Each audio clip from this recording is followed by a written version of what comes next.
वैराग्य। वैराग्य का परमात्मा के स्वरूप की प्राप्ति में विशेष योगदान है। वैराग्य के बिना ना तो परमात्म दर्शन की जिज्ञासा होगी और ना कोई भी आध्यात्मिक साधना। जैसे ही परमात्मा की माया ने पंचभूतात्मक तथा गुणान्वित सृष्टि का निर्माण किया तो उसमें परमात्मा ने चैतन्य आत्मा के रूप में प्रवेश कर लिया और माया ने मन के रूप में प्रवेश कर लिया।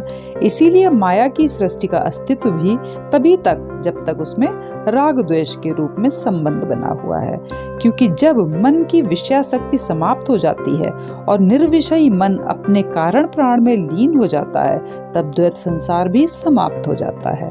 द्वैत भाव के समाप्त होते ही माया का भ्रांति रूपी बंधन भी समाप्त। अतः वेदवाणी की ये घोषणा है कि मनुष्यों की माया पाश से मुक्ति अथवा संसार में सुख दुखों के माया जाल में बंधन, इन दोनों का एकमात्र कारण हमारा अपना चित्त ही है। क्योंकि जब तक चित्त विषय भोगों की चित्त वृत्तियों के आवरण से आच्छादित है तभी तक मायिक बंधन में विवश तथा दुखों से त्रस्त रहता है। जैसे ही चित्त निर्विषय हो जाता है वैसे ही परमात्म भाव में प्रवेश हो जाता है। वैराग्य का अर्थ है कि चित्त में विषय वृत्तियों का अभाव। ये वृत्तियां माया का मलावरण बनकर चित्त को आच्छादित किए रहती हैं। भगवान श्री कृष्ण ने अर्जुन को निमित्त बनाकर इसी ओर संकेत किया है कि जिस प्रकार धुआं अग्नि को ढक लेता है, जिस प्रकार मल दर्पण को तथा जाल गर्भ को आवृत कर लेता है, उसी प्रकार ये विषय वृत्तियां चित्त को आवृत किए रहती हैं। महर्षि पतंजलि ने भी यही सत्य प्रकट किया है कि परमार्थतः शरीरों में चैतन्य आत्मा दृष्टा सदैव निर्विकार विशुद्ध ही है, किंतु बुद्धि बोधात्मक होने से बुद्धि के प्रत्ययों के रूप में प्रकाशित होता है।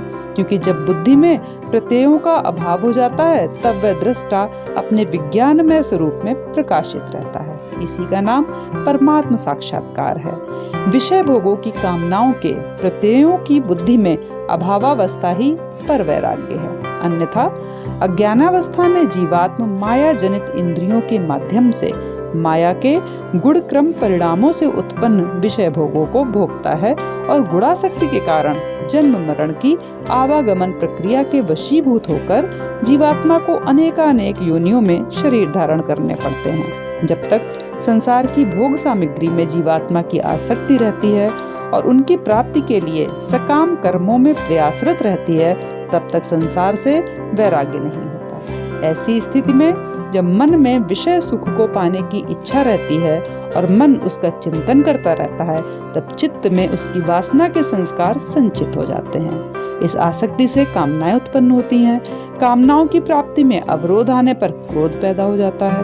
क्रोध से अज्ञान और अज्ञान से भ्रांतियां तथा भ्रांति जन्य संस्कारों से बुद्धि मलिन हो जाती है और जब मलिन बुद्धि के संवेदन से बुद्धि बोधात्मक आत्मा माया चक्र में भ्रमित होकर जन्म मरण के दुखों में शोकातुर बनी रहती है, यही माया का गुणवंदन तथा कर्मबंधन है। अज्ञानी जीव माया के इस खेल को नहीं समझ सकते। भगवान श्री कृष्ण का कथन है कि इस मनुष्य लोक में जितने भी शरीरधारी जीव हैं वह सब परमात्मा का ही अभिन्न अंश हैं।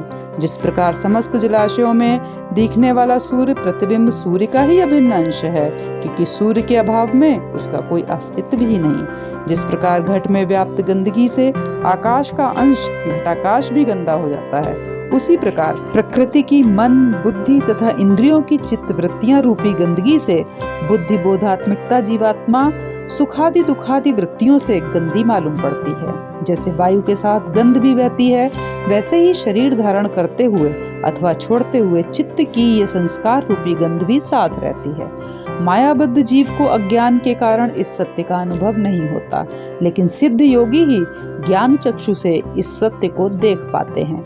किंतु वैराग्यहीन तथा विषय भोगों तथा माया की भ्रांति मूला शक्ति से विमोहित जीव समाधि की अवस्था में अपनी विशुद्ध बुद्धि में ज्ञान चक्षु प्राप्त नहीं कर सकते। ज्ञान चक्षु प्राप्त करना ही मनुष्य जीवन का परम लक्ष्य है, क्योंकि पूर्ण वैराग्य के अभाव में विषय भोगों में आसक्ति के कारण ही आत्मा जीव भाव से ग्रसित है तथा माया पाश में बंधकर असमर्थ तथा मोहग्रस्त है। ज्ञान चक्षु के द्वारा अपने परमात्म स्वरूप को जानकर इन समस्त बंधनों से मुक्त हो जाती है। विषय भोगों में जो सुखानुभूति है वह भी भ्रांति मात्र है। जैसे अंधकार के कारण रज्जु में सर्प भय की भ्रांति हो जाती है, वैसे ही अविद्या माया के अंधकार में बुद्धि में सुखादि की भ्रांति होती है। क्योंकि खुजली के त्वचा रोग में खुजाने से सुख की अनुभूति होती है, किंतु उसके तुरंत बाद रोग तथा पीड़ा दोनों की वृद्धि हो जाती है। ठीक ऐसा ही विषय भोगों के सुख का परिणाम होता है, क्योंकि उनका आदि तथा अंत निश्चित है। केवल भोग काल में इंद्रियों का अपने अपने विषयों से स्पर्श मात्र होता है और स्पर्श के तुरंत बाद अंत हो जाता है। जिसका आदि से पूर्व तथा अंत के बाद अभाव है, उसकी भोग काल में भी मृग तृष्णा जैसी भ्रांति होती है। यह भ्रांति वैसी ही है जैसा कि पदार्थों का अभाव होने पर भी स्वप्न में किए गए विषय भोगों के सुख की अनुभूति हम सबको विदित है।